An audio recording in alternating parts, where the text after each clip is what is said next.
وعلیکم السلام ورحمۃ اللہ۔ میرا ایسا بالکل صحیح آپ نے تجزیہ کیا ہے کہ اب لوگوں میں کچھ ہمت پیدا ہو رہی ہے، کیونکہ اس سے پہلے تو بالکل رواج ہی نہیں تھا نا، کسی کے اندر جرت ہی نہیں تھی کہ وہ جناب ان سے آنکھ ملا سکے یا ان کے ساتھ کوئی بات چیت کر سکے یا کوئی اعتراض کر سکے۔ ایسا انہوں نے شکنجہ ٹائٹ کیا ہوا تھا، خاص کر سہیل خان نے سوشل میڈیا کے اوپر ایسی اپنی انٹیلیجنس رکھی ہوئی تھی، ذرا سی کوئی بات کرے تو اس کو گروپ سے ریموو کرنا یا اس کے اوپر پابندیاں لگانا، اس کے اوپر پریشر ڈالنا۔ تو اب لوگوں کے اندر ذرا تھوڑی سی یہ ہمت پیدا ہو گئی ہے۔ یقین کریں ہماری مثال ان لوگوں کے سامنے ہے، اگر ان ذرا سے بھی غور کریں گے تو ان کو سمجھ آ جائے گی کہ ان کے ساتھ ہوا کیا ہے۔ بالکل جو دنیاوی لحاظ سے یہ چور اور ڈاکو، یہ پی ڈی ایم جس طرح سارے اکٹھے ہو گئے ہیں اور پیچھے ہینڈلر ہے، اور عمران خان نے دنیاوی لحاظ سے یہ معاملہ ہے کہ اس نے چھوڑا ہی نہیں ہے، اس نے ایسی گردن ان کی پکڑی ہے کہ جب کبھی بھی کوئی کہتا تھا چلو بیٹھ کے مذاکرات کروں، ان چوروں ڈاکوؤں کے ساتھ میں بیٹھ کے مذاکرات کروں، تو ان کو تو ایکسپوز کرنا ہے، ان کو تو پوری عوام کو اس نے پھر آہستہ آہستہ کر کے ان کو پوری طرح وہاں پہنچا دیا اور پوری عوام کا ذہن جو ہے نا ان کے خلاف بنا دیا۔ اسی وجہ سے ابھی اس نے دیکھیں کوئی اشارہ بھی نہیں دیا ہے، لیکن عوام کس طرح نکل آئی ہے، کیونکہ عوام کے ذہن اس نے بنا دیے تھے۔ اسی طریقے سے یہ مذہبی ڈاکو ہیں، یہ سارے پی ڈی ایم ہیں، اور یہ آگے جا کے سارے اکٹھے ہوں گے۔ یہ میں آپ کو بتاؤں ہمارے خلاف جب ہماری دعوت جب اور آگے آئے گی نا، یہ بڑھ چڑھ کر جناب جا کے سازشیں کریں گے، ہمارے خلاف گواہیاں دیں گے اور پرچے کٹوائیں گے، اور سب کچھ انہوں نے کرنا ہے۔ اس لیے ذہنی طور پر ہمارے ساتھی بالکل تیار ہو جائیں، لیکن گھبرانا نہیں ہے۔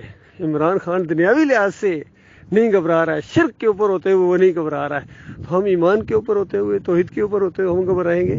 کبھی نہیں گھبرائیں گے انشاءاللہ، کیونکہ ہم جس راستے پر ہیں اس کا ایک ایک قدم اللہ کی بندگی ہے۔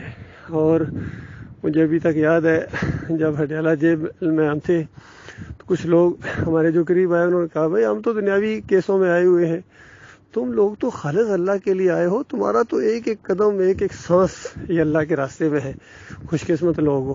بلکہ ایک آدمی ہمارا عبد الرحمن اس کا نام تھا، مظفر آباد کا، وہ ساتھی بنا، اور اس کے منہ سے ایک دن بڑے اچھے انداز سے یہ بات نکلی، کہتا ہے شکر ہے اس اللہ کا جو مجھے جیل میں لایا، اور شکر ہے اس اللہ کا جو آپ لوگوں کو جیل میں لایا، کیونکہ یہاں آ کے مجھے ایمان عقیدے کی بات سمجھ میں آئی ہے۔ تو ہمارے ساتھیوں کا جیلوں میں بھی جانا خیر و برکت ہوگا، عدالتوں میں، کچہریوں میں جانا، ججوں کے سامنے بات چیت کرنا ہمارے لیے کوئی انشاءاللہ مسئلہ ہی نہیں ہوگا۔ پولیس کے تھانوں میں ہو، ہر جگہ توحید کی دعوت اٹھے گی۔ جب ہماری گرفتاری ہوئی تھی تو ہتھکڑیاں لگی ہوئیں، اور بس کے اندر، پبلک بس کے اندر ہمیں لے کے جا رہے تھے، تو الحمدللہ ہم نے دعوت اللہ وہاں کی تھی اور لوگوں کو بتایا تھا کہ ہمیں جو ہتھکڑیاں لگی ہوئی ہیں کسی چوری اور قتل اور کوئی ہم نے کسی کے نکاح نہیں غلط پڑھا دیے، ہم نے یہ جرم کیا ہے کہ ہم نے کہا کہ بابا جی کچھ بھی نہیں کر سکتے، یا رسول مدد کرنا شرک ہے، یا علی مدد کرنا شرک ہے۔ آنکھوں میں آنکھیں ڈال کے بات کرتے رہے الحمدللہ، اور کرتے رہیں گے اللہ کی توفیق سے۔ ہمارے مالک نے ہمارے قدموں کو جما دیا ہے، لہٰذا چھوڑنا نہیں ہے ان کو بالکل۔ یہ بہت بڑے مجرم ہیں، بہت بڑے مجرم ہیں، اور عام لوگوں کی طرح کے لیے کہ ہماری صرف یقین کریں 10% توانائی ان لوگوں کے خلاف ہو رہی ہے، ان مجرموں کے خلاف، ان مرتدین کے خلاف اور ان باغیوں کے خلاف۔ باقی 90% جو ہماری توانائی ہے الحمدللہ جو دین کے لیے، وہ عام پبلک کے لیے ہے۔ نئے لوگ آئیں گے انشاءاللہ، ان سے بہتر آئیں گے، کیونکہ اللہ کا قاعدہ ہے، طریقہ ہے، سنت ہے اللہ تعالیٰ کی۔ کتنی دفعہ قرآن میں یہ آیت دہرائی گئی ہے کہ اگر تم ایمان کے تقاضے پورے نہیں کر سکتے ہو تو مالک پوری قدرت رکھتا ہے کہ تمہیں لے جائے اور دوسری قوم کو ہدایت دے دے۔ تو اسی طریقے سے ان کو مالک نے فارغ کر دیا ہے، اب اوروں کو مالک لائے گا، ہمیں بھی موقع دیا اللہ تعالیٰ نے۔ اور اسی طرح یہ پاکستانی قوم ہے، اگر اس نے ایمان عقیدے کی بات نہ مانی تو ہو سکتا ہے ان کی جو بظاہر آزادی ہے یہ بھی ختم ہو جائے، اور اللہ تعالیٰ ہندوؤں کو یہ توفیق دے دے، سکھوں کو یہ توفیق دے دے، چائنیز کو یہ توفیق دے دے، ایمان خالص کی طرف آ جائے۔ وہ بھی اللہ ہی کے بندے ہیں، اور ان کا کوئی اللہ کے ساتھ کنٹریکٹ نہیں ہے کہ شرک اور کفر کریں اور پھر اللہ تعالیٰ ان کو کچھ نہ کہے۔ ابھی میں نے ایک ویڈیو اپلوڈ کیا ہے، وہ آپ یوٹیوب کے اوپر سنیں گے، میں نے یہی بات وہاں بھی کہی ہے کہ دیکھو کسی کو معلوم نہیں اصل اندر کی کہانی کیا ہے۔ آخر آج یہ پبلک، یہ سیاسی لوگوں کے گھروں کی طرف کیوں نہیں گئے ہیں؟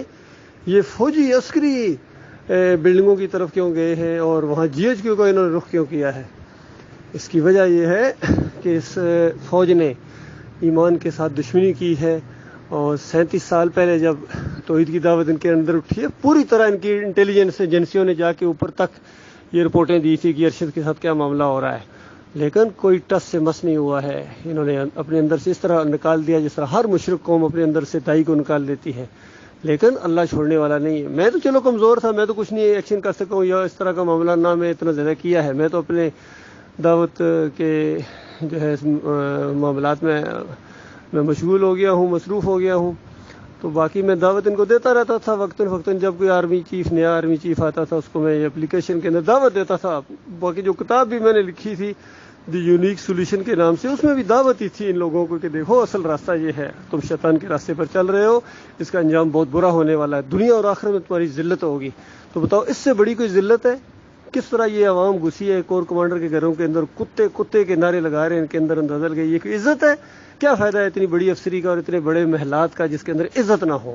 ہاں اگر یہ اللہ کے راستے میں ہوتی، اس طرح کی کوئی باتیں سننا پڑتی تو وہ تو معاملہ اور ہوتا، اللہ تعالیٰ ایک ایک بات کا اجر دیتا، لیکن دنیا کے معاملے میں ان کو ذلیل و خوار ہونا پڑ رہا ہے، اور چند دنوں کا معاملہ ہے۔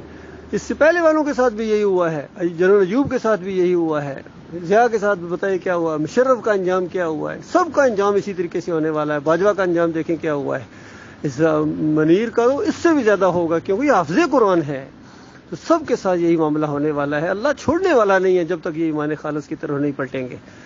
اللہ تعالیٰ نے ہمیں یہ عزت دی ہے، مالک نے اپنی بات بیان کرنے کا موقع دیا ہے، اور یہ اس کی توفیق کی وجہ سے ہو رہا ہے، ورنہ ہم کمزور ہیں، یقین کریے ہم کمزور ہیں۔ باقی ایمان خالص کی یہ دعوت رکنے نہ پائے۔ ہمارے اور ساتھی بھی بولو، سارے ساتھی بولو اللہ کے بندو، اس میں کوئی علوم کی ضرورت نہیں ہے، کتنی آیتیں یاد کرنے کی ضرورت کوئی نہیں ہے، یہ بالکل جو فطری طریقے سے آپ کے اندر سے آواز نکلتی ہے، شرک کے خلاف آواز اٹھاؤ، اور اللہ تعالیٰ اس کے اندر برکت دے گا، اللہ تعالیٰ آپ کو بہترین مقرر بنا دے گا۔ آپ کی آنکھوں کے سامنے دیکھو کس طرح یہ ہمارے مقرر بنے ہیں۔ ہمارے یہ فاروق عبد الرحمان صاحب یہ نہیں بولتے تھے، لیکن جب بولنا شروع کیا اللہ تعالیٰ نے کس طرح ان کا زبان کی گرہ کھول دی ہے۔ پھر ہمارے فیضان الحق صاحب ہے، اور ہمارے خود کمال خان صاحب ہے، پہلے نہیں بولتے تھے، اب ماشاءاللہ بہترین وہ بولتے ہیں، جہاں کبھی بات چیت کرتے ہیں کلپ ان کا آتا ہے، بڑے نپے تلے جچے تلے الفاظ کے ساتھ بولتے ہیں، مضبوطی کے ساتھ بولتے ہیں۔ تو ہمارے لیاز صاحب ہیں، دیکھیں کتنے زبردست بولتے ہیں، معراج صاحب ہیں، اور ہمارے ساتھی بولیں گے، یہ سب بولیں گے انشاءاللہ۔ اگر مختار صاحب نہیں بولیں گے تو کیا اللہ تعالیٰ کوئی محتاج ہے ان کا؟ ان کو بولنا چاہیے، اللہ کے راستے میں حق کا ساتھ دینا چاہیے، سچوں کا ساتھ دینا چاہیے۔ اللہ تعالیٰ غور و فکر کرنے کی توفیق عطا فرمائے۔